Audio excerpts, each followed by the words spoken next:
Good morning. This one's kind of long, so I apologize in advance, but hang in there with me because we all need to be paying attention to what is going on so that we can make smart decisions in our businesses and for our clients.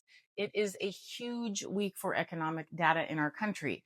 We've got consumer confidence on Tuesday, quarter two GDP, that's gross domestic product, which is the measure of our country's economic output and growth on Wednesday.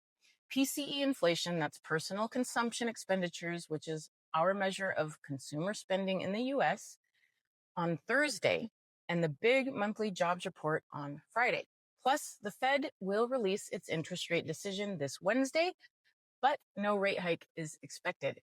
The Treasury is also auctioning off $183 billion in 2, 5, and 7-year notes, which could shake up the bond market.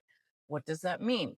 Basically, it means that we are selling $183 billion worth of IOUs to raise money. These are loans that investors can make to the government that pay interest over 2, 5, and 7 years.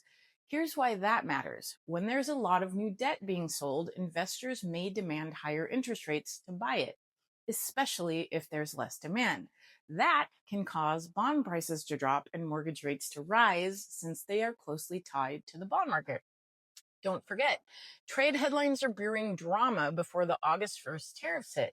So far, stocks are really liking the US-Europe trade deal news. Why does that matter? Positive trade news between the US and Europe can boost investor confidence, push stock prices up, and sometimes pull money away from bonds, which can lead to higher mortgage rates if bond demand drops. For mortgage rates, it could get volatile. Watch how mortgage bonds behave around their 10-day moving average.